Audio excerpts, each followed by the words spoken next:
So, okay. Hooray! Okay, cool. So, got it. Okay, close. Okay, so, I mean, the first card when you see presented by Dario Argento, and he's also an executive producer, right? How did that all come about? That's because this is your first feature film, and I want to know like a little bit about background interest in horror films. I mean, what part did he play in the whole genre, I suppose, and how it came about? Yeah, he's so interesting because in some ways, like he really, is one of I mean, so many people did, but he was so influential at turning the genre into this incredible artistic form as well, and really pushing the boundaries of creating like a whole sort of cohesive aesthetic between music and set design, costume, sound design as well, like the boldness of like the colors and the use of sort of nearly in a way like the storytelling is mostly in the in the production design, nearly, like carries that into the entire mysticism and imagery. And obviously there's like a big interest in witches and in tarot and the occult, and in all those symbolisms in women as well, obviously in a different way. But for me, like you, like I had this complete thing of Dario always being, before I met him, as a human, like him being like this font or this typography, and then like seeing him as an actual like real life 3D human, sort of ambling within a space and actually exchanging. It was really, really mind-blowing and kind of amazing. You So met him. yeah, it was wonderful. You met him in Locarno, or how? Yeah, exactly. I met him in Locarno. Our film was receiving this award there, and he was receiving an award for his first acting role at the age of, I don't know how old he is, but it's his first acting role, and he wins this award. Anyway, very cool. And yeah, and his support has meant the world. It's real. Um, it's really lucky. Obviously, first films are really tricky, and it's always difficult, and so having him on board, and having his sort of support and approval, like a sort of holding hand, is really brilliant. Because as you described, like things that influenced you from his films, the aesthetics of it. Of course, yours are far different, but it's so strong. And very female, as opposed to masculine approach to things. Like the nature, the characters, the internal struggle, like the topics you chose. I mean, not only, of course, the witches, but the whole idea of that retreat was where witches were burned or something. And the question is like about, were they really witches, or they were just strong women that were speaking out, and how you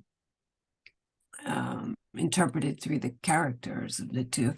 Like, can you talk a bit about those topics, like misogyny, female trauma, Yeah. nature, jealousy, all the things that stick in my mind anyway?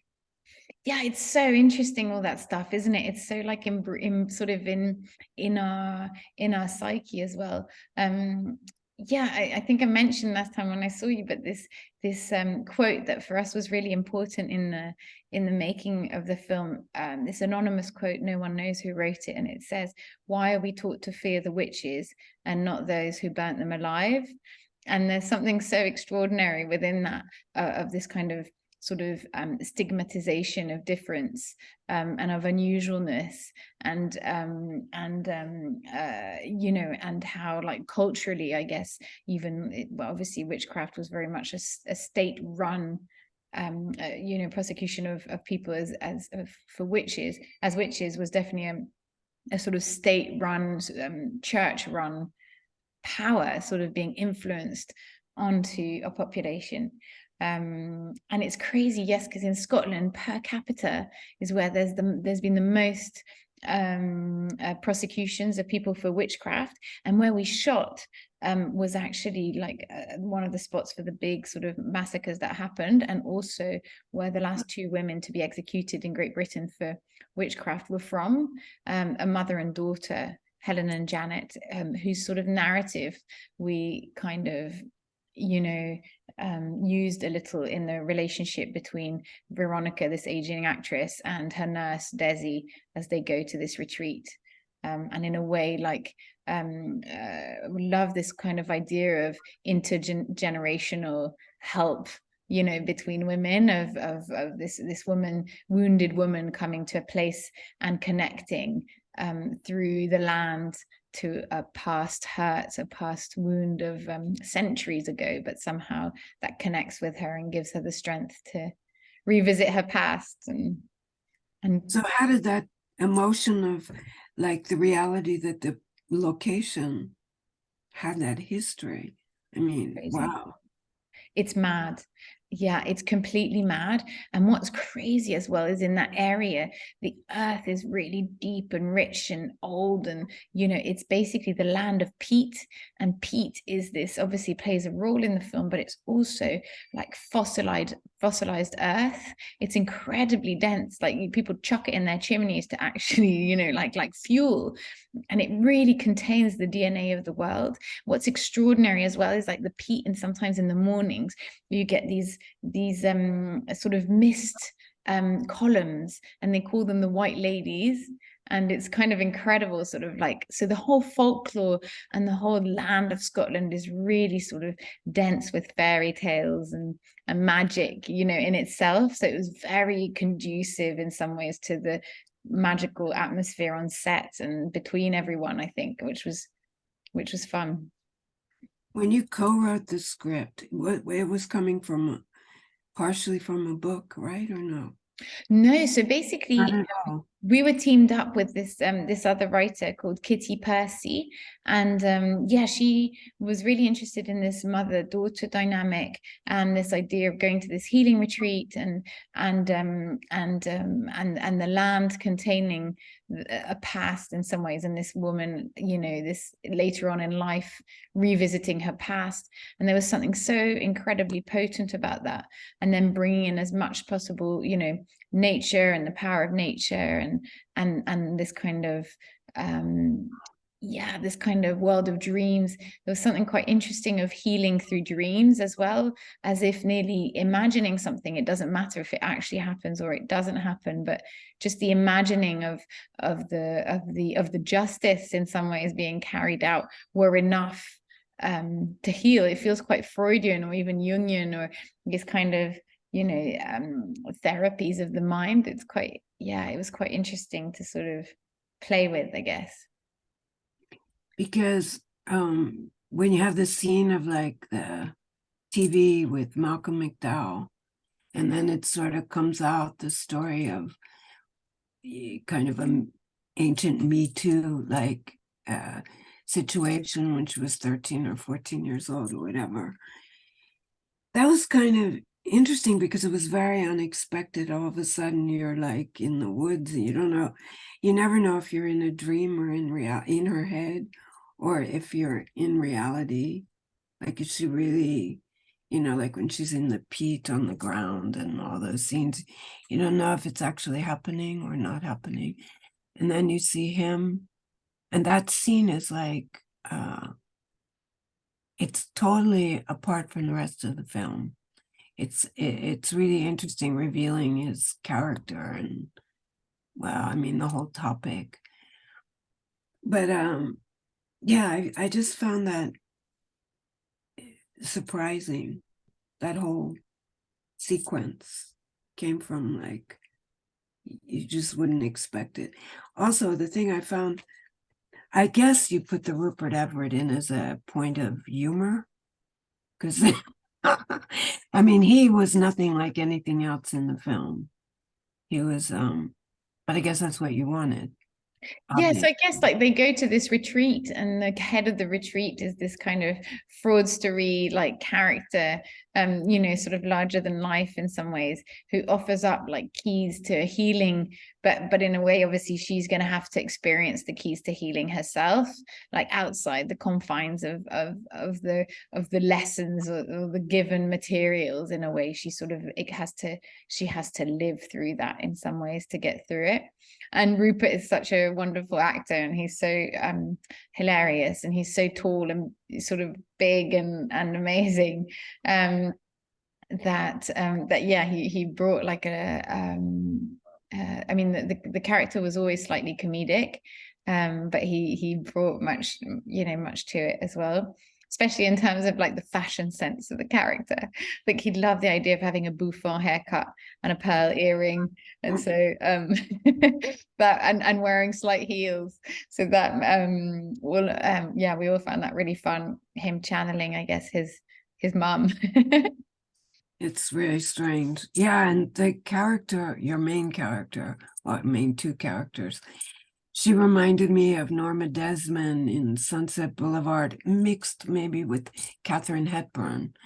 I mean, there was something, she was such a strong personality. Did you, when you were writing this, did you think of her? Was she in your mind, or the Yeah. character came later? Or what No, happened? definitely. I think there was always something of like playing with the stereotype as well of the sort of actress of a certain time, and looking also at someone who was quite cold at the beginning and quite closed off, and seeing like how, I guess, pain has, or this kind of unresolved, unlooked at issue has just closed her up like an oyster, really unable to connect with anyone, unable to sort of love, really. And I guess through the process of the story, she does open up to someone, and sort of is in some weird way reborn in a sort of new shape, I guess, in a new way. But Alice's face is so extraordinary. The actress who plays her, she's so beautiful. And she really does carry with her that kind of enormous sort of sense of stature, where like every single movement is so meaningful because she uses them so sparsely, which is really amazing. Yeah. Yeah, I'm thinking of the image of her. Well, always when you have the image of her. I mean, listen, let's talk about the cinematographer.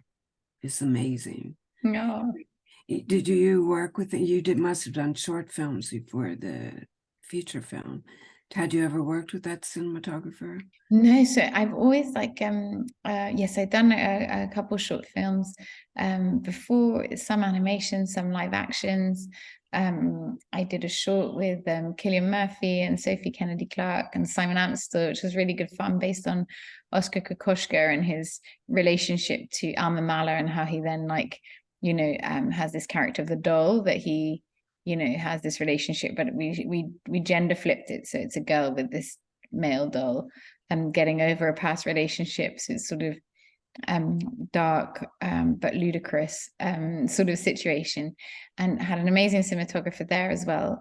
And then for She Will, it was really important for me to find someone who would have an understanding of an aesthetic of creating, of world building, which isn't necessarily a very British tradition, because the British sort of visual tradition, even in painting, is very there's a strong sort of anchorage in sort of quote unquote realism, as a specific type of realism, I guess, because in a way reality is so porous that everything is reality, but of a very sort of gray realism, which was something that I was super keen to get away from, to really let the film exist within its own scape of of nearly fairy tale world, sort of timelessness. And so yes, so it was very important, because also I'm very interested in world building and creating universes that are cohesive and make sense. And so met so many cinematographers, and then finally with Jamie, it was like, yay, you're the one who we're going to collaborate on this. And it's such an extraordinary collaboration and relationship, in general, that with a cinematographer, because you really are trusting someone to be your eyes, and it's such a thing, like, and such a trust. And so it was an amazing process, and I love him dearly, and I think he's wonderful. And Laura also, who did the production design, obviously that's also very, very key to the look, is basically being able to have the palettes there within the sets and the costumes and stuff, that then can be photographed obviously in the most appropriate way. But working with Jamie to really determine the language of the film and the movements and how each character was gonna be reflected with what lens and what movement, and all that kind of thing, which is such a wonderful sort of part of the storytelling route, which is so specific to film and dreams as well. I think it's so interesting. It really exists within that space of dreams films, which is so cool. You're like a dream as well. I mean, I feel like I'm like in an amazing dream fantasy. I mean, that portrait behind you is just also extraordinary. I mean, it's amazing. Posted from last edition's festival. It's so cool. In the, of course, everything you said about the cinematographer, I mean, you are immediately immersed into the film. The visual dialogue was as strong as the verbal dialogue, I think. And also the sound designer, that was great too. Let's talk about him a bit. So the sound designer and the music as well, two separate things, but like that we both worked on like a lot. So I'm so happy you picked up on that. I feel that the sound design is really like the key to grounding the world and making it feel as real as possible. And obviously, one films as quietly as possible, and then has to rebuild. We have to rebuild the whole soundscape of the film. So we really wanted to like give the land as much as possible a presence and a sense of history and space. And so we used a lot of whispers, and also we recorded like sounds of stomachs to really give like that kind of internal feel of movement and stuff. In some instances, we even worked with the sound designer's daughter, who's like the loveliest, who did all sorts of amazing voices and tiny like subliminal kind of messages within the kind of sound design of it. And then with the composer, I really wanted to push that further and create basically a choir ensemble, which would be like the voice of all these women who have, sort of been obliterated through time, and then put them in discussion, in correspondence, in dialogue with this one solo voice of this young voice who heals throughout the process. And in the beginning, when we were recording, I guess the idea was to keep that voice quite vulnerable, the solo voice, and then for that solo voice to really gain in strength. So in the last final shots, when we hear the chorals, her solo voice is much stronger. And in a way, I was always like kind of inspired by there's a mariachi song called El Niño Perdido, which means the lost child. And it's really beautiful because you've got like, I think 5 trumpets on one side calling one lost trumpet, and the musician starts really far away, and through the process of the songs basically gets closer and closer as they call him. And it's so moving, that song. It's such an incredible thing, that it was something we thought would be interesting to, in some ways, like conceptually at least, play within the narrative of the score.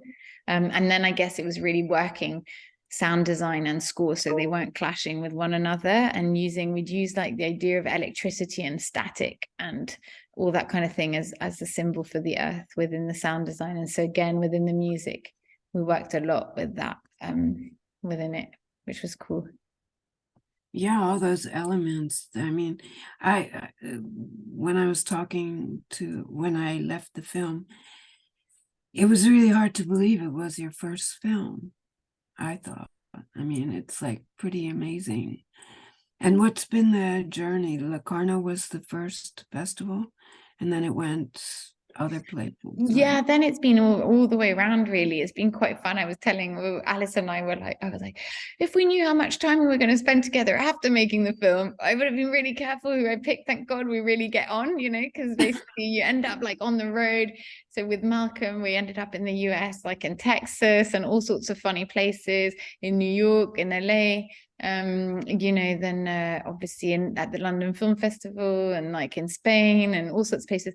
And it was just quite fun as well, like seeing different reactions and different ways people react to things. Like obviously in America, people are so vocal during the screenings, and they're like booing the baddies and cheering the, you know, like it's so fun, like it's really interactive. And in France, obviously, it's like much more serious. It's just quite funny. So yeah, it's been you know, funny thing, we released Universal released a vinyl of the music, which has been fun. It's just quite old school, but really, like, for me, like, I found very charming the idea of doing a vinyl, you know. And yeah, it's been cool. It's been cool. Then I had some funny characters I met along the way who also did some fun merch for it. So this incredible guy I met in New York called Clayton Patterson. Have you come across him? He's amazing. So basically, I walked once in this boxing club and came across this cap and became obsessed with it. Obsessed. I wore it all the time on my head. And then realized that Keith Haring and Basquiat and everyone in the 80s used to have these exact same caps. They're sort of embroidered and incredible. And it turns out this guy, Clayton Patterson, designed all these incredible caps for these guys back in the day. And so I ended up going to his studio, which is around the corner, like covered in graffiti and neons, and just he's like got this amazing beard with like plaits in it, and he's really incredibly inspiring and incredibly important in the community. He was the first to film police brutality. I mean, he's incredible. And then so then we discussed the film, and he ended up doing this incredible artwork for the film with this amazing embroidery and this cap and with all the symbols from the film, and it was just amazing. So it's funny how, you know, these kind of things like create all sorts of funny dialogues, which is quite lovely. I must have seen a picture of you with that hat in a YouTube video or something. Oh, maybe. Yeah, you would adore him. His work is incredible. Wow. So what's next? You're working on another film, I'm sure. Yeah, I'm working on another film. Cross your fingers and toes that we can start next year would be wonderful. What's the genre? Is it different? Yeah, it's kind of like in that gothic-y world, but it's yeah, it's a sort of love story, so it's a bit different in that sense. Can't give any more clues. I'll be the first. You'll be the first. I'll call you as soon as possible. That's exciting. Are you like in the part of casting it? Yes, exactly. So it's quite fun. So we'll see. It's always epic. But tell me about that picture behind you, this incredible poster. I need a copy of it. I adore it. Oh, my festival was at Casa di Cinema in Rome. Oh my God, how cool. Do you know that theater? It's like the oldest independent theater. This year was the 14th edition. That's the 13th edition. Wow. Great photographer.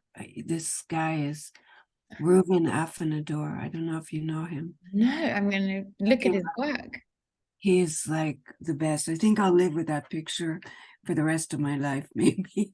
I know, it's amazing. I mean, it's glorious. And I love the glove. It's so cool. No, he's great. And it, like perfect lighting.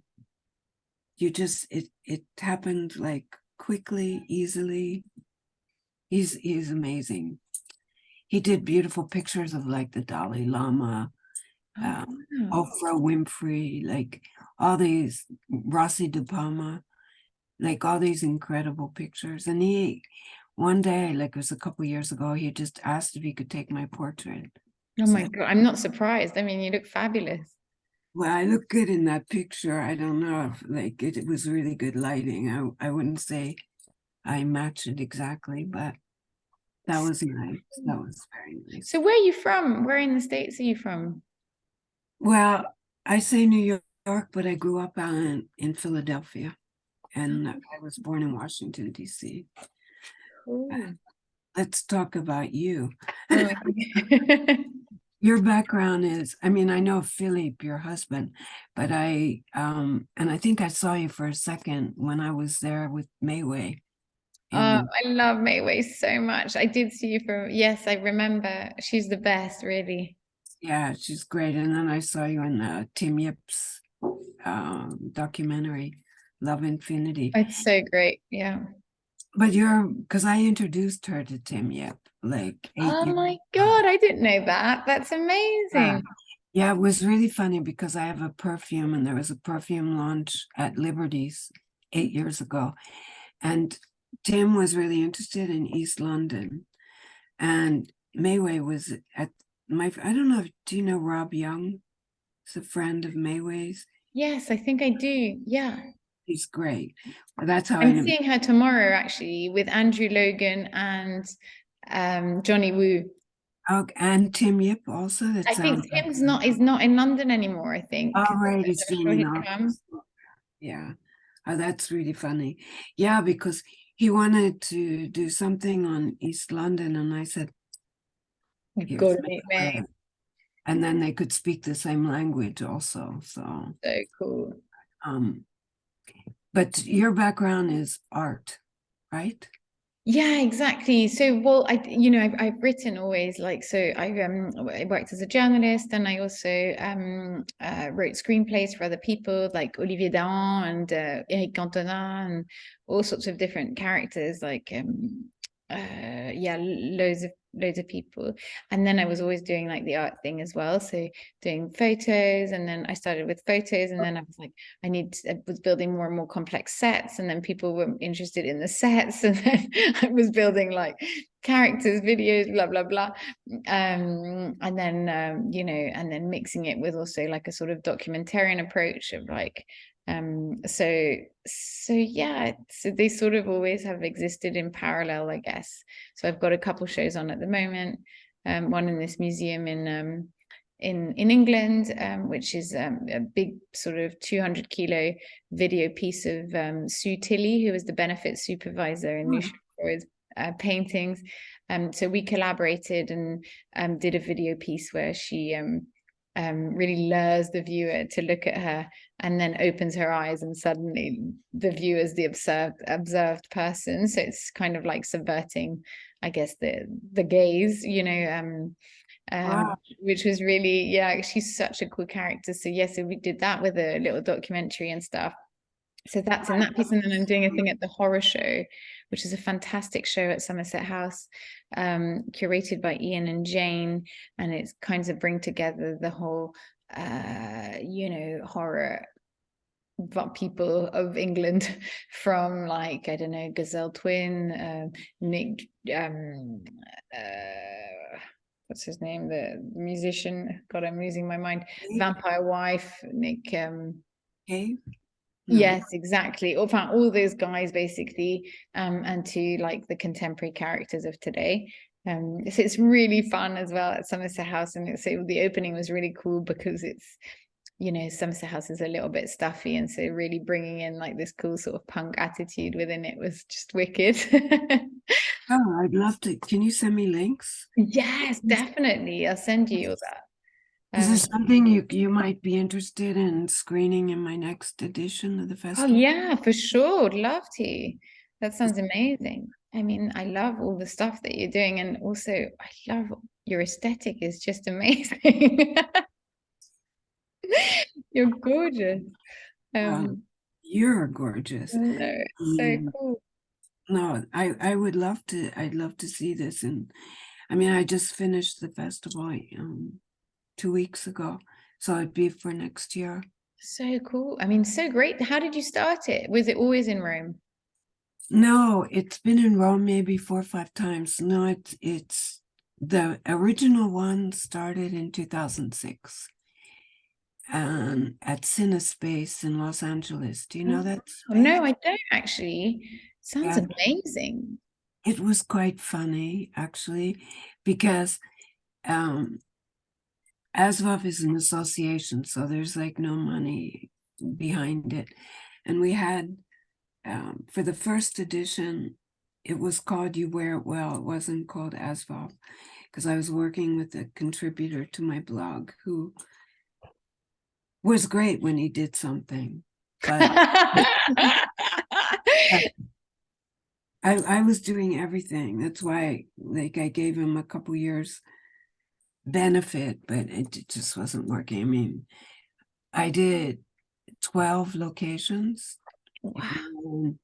in Brazil, in all these different countries, and he did 2, Los Angeles, San Francisco, and it was kind of a mess. But the thing there is that you had the space in the space for free, but then Arnold Schwarzenegger, Terminator 2. This is how long ago this was. They Such a come, good. they want the space. They lay money on the table. Of course, we're there for free. So it was like, I mean, that's a story in itself, which is, I'm not going to go into, but that's when it started in 2006. Then, like, in 2008, I decided, well, I'm based in Paris for the past 32 years. So we did it at the Contemporary Art Museum, Jeu de Paume, Wow. for first That's edition. amazing.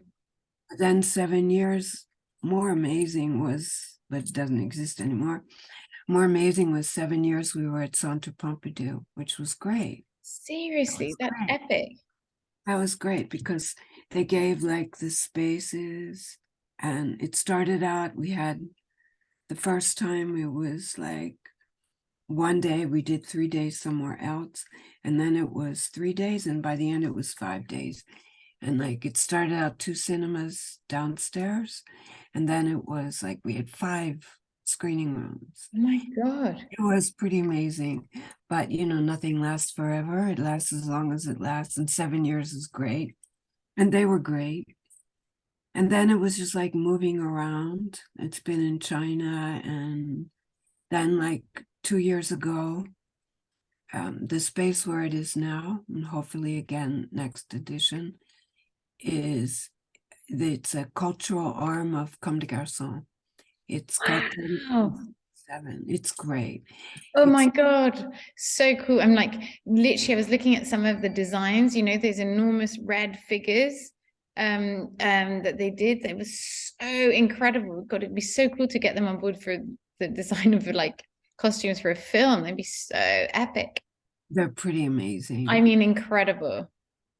That Yeah. is super cool, Jan. That's amazing. So hopefully I mean, it's different like screening there because it's not like you have cinema seats, Yeah. because they also have dance performances and other cultural exchanges.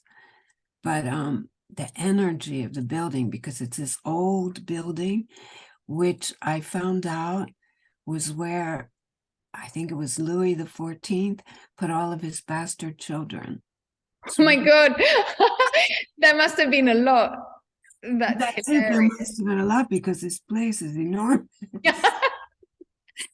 It was really funny because actually it was when Tim Yip was in Paris in the summer, because now he wants to do Love Infinity. In Paris. It's going to be so cool. It's so different than to do it in London, because I said, London, you have like an underground. Paris doesn't really have, Oh, you know, really? well, I mean, they're edgy people, they're interesting artists and all, but it's not like, it has nothing to do with the energy of London. It's totally different. I mean, Yeah. I'm sure you experienced it because you're half French. Yeah, I'm half French, but I left a long time ago.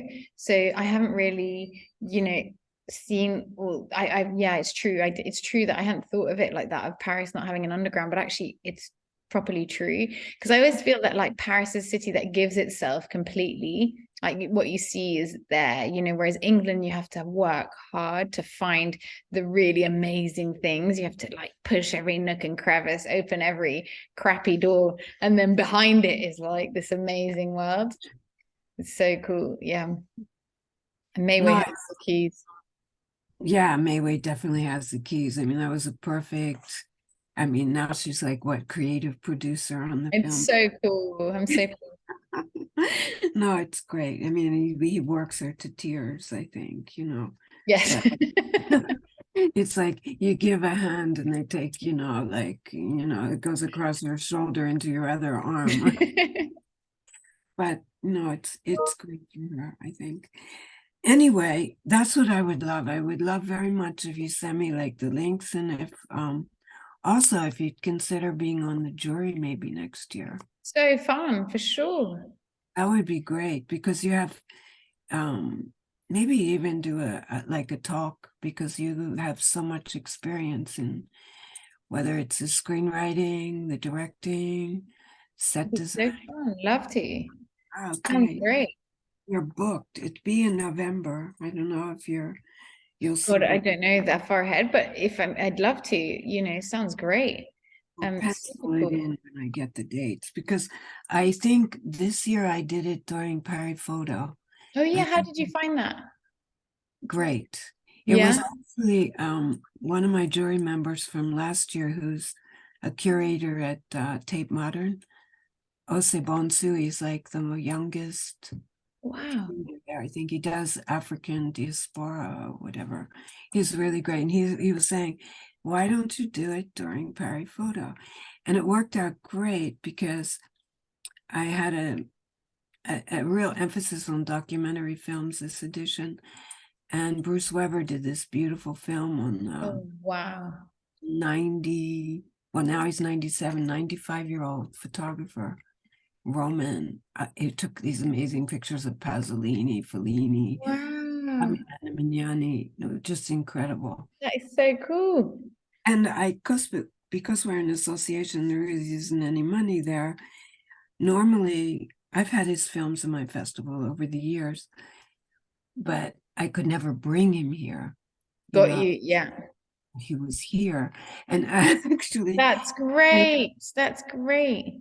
and they presented the film to me. They asked me if I would be interested in screening it, and then said, Bruce is going to be here. And I was like, well, it would be really great if Bruce could present it, and then, That is so cool. yeah, so I thought that maybe that's the dates I should stick to. Seems to work. That seems like a good plan. Yeah, November normally isn't, as busy as maybe other times of the year. So I think I'll stick to it. It worked out really well, because then he decides, this was too funny. He decides he wants a piano player from London, Bruce. So we had there was kind of a shabby piano at 3537. It wasn't like, I knew Bruce would never accept it. And then they said, okay, they're going to, rent the piano for this guy on the closing night. But opening night, I had J.J. Johansson. It's so amazing. Yeah, and so his piano player, he had no idea there was going to be a piano there, could use that beautiful piano. No, it worked great. And J.J. Johansson was amazing. All he asked for was a good sound engineer. That's so cool. God, I'd love to come see the next one. That sounds amazing. I would love you to be there. That It'd would be be so cool. fantastic.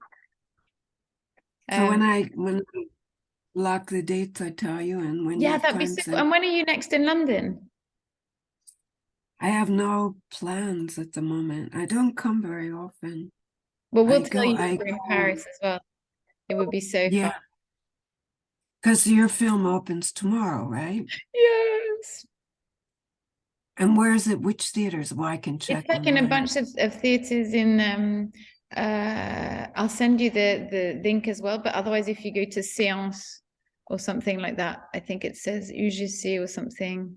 Hello Cinema. Oh, you do Yes, see it. exactly. Allo Cinema. Yes, exactly. I'm gonna That's great. for you there. Because did you record this also? Yes, Or I is did. it I've got it for you as well if it's useful. okay? Because the last time I did this with the director that did the film on Guy Bourdin, it was in Australia. Oh, I don't know love when Guy he did. Bourdin. He's so cool. I can say, if you want, I can send you a private link. You could see the documentary. Oh my God, so great. I love his work so much. It's brilliant. Amazing. And this guy was like the longest assistant. I think it was 3 years to Gabor Danum, and he made this documentary on him. Oh, It was that's really, awesome. because I remember when I was much younger, I saw the work of Gabor Dan, and I thought, because I had been thinking maybe be a fashion photographer, then I saw that and I thought, if I couldn't be better than that, why? And there's no way I could match. Like, he is amazing. Yeah, they're He's, so good. They're he's so like, good and tongue in cheek and brilliant. I love them. but And their color palette's incredible. I recorded it, but then I couldn't find it. Ah, no, that's agony. That's so frustrating. But luckily he recorded it too. That's why I said to you, can you also I've record? got it too, so I can send it. This is actually not my computer. I borrowed someone's computer who's looking Okay. at me with dark eyes wanting the computer. Well, I'll let you go because I'm really happy and I want to make a post so it's on the same time the film comes out. Yay. And I sent you the link. You're an absolute legend to have come. Thank you so much. Yes, keep me posted on all your amazing stuff. And we'll tell you if Keep we're me going posted. through Paris, because we might be coming through relatively soon, in which case it'd be so nice to see you with Philip as well. It would be great, and I'm not going anywhere, so sure I'll be here. Yay. Thank you so much. Thank you so much, Jen. It was such a treat to chat and to hear more of all your stuff. I'm really excited to No, your hear film more. was great. We walked out of it. The only reason we didn't stay was because um, the guy that was with me is also a filmmaker, but he doesn't speak French at all. He's Greek, Oh, speaks English, oh and no. we were still working on something at night because we were both leaving the next morning, and it was like, I can't understand anything. But I wasn't expecting you to be speaking French. I thought you'd be speaking English. That's so funny. Oh, no, that's so cool. Loved it too. We both loved it. We just thought, and it's really one last thing, the other day, or maybe it was the day before, I saw Bones and All, and I was thinking, I can't believe the great reviews that film got, because I thought, your film was so much more immersive, emotional, evocative of, the whole sort of genre. Like, I mean, that's a horror film, also cannibalism, whatever. I just found it, I was just so impressed by you and so not impressed by that film, because I just thought, like, I can feel them reading their dialogue, That's interesting. like I haven't seen it yet. I'm actually quite looking forward to seeing it, but I haven't seen it. I saw it by myself, and because I was going to see it with Konstantinos, but I thought, no, I just felt like my festival ended. I just wanted to, Yeah, and I just wasn't, I mean, every review I read, I can't believe it's like how much people loved it. I just didn't ever feel pulled into it. I was that's just so conscious. interesting. I was super conscious of the dialogue. Like, that's really not a good sign. That's really interesting. I'm going to watch it and let you know. Yeah, let me know what you think. But Yeah. I think, you did a great job. So, Oh, thank you so much. It means the world. Thank you. And thank you so much for taking the time, and see you very soon. yeah, and send me the link just in case I can't find Yes, it. I will. I don't know where it goes. I mean, it must be somewhere. So funny. I have no idea. I'm going to put, but it definitely is recording because I can see the thing. So I'll send it over. I'll ask Natalie to send it over because it's actually her computer. Perfect. Oh, Dan, it was so, so lovely. Speak very soon.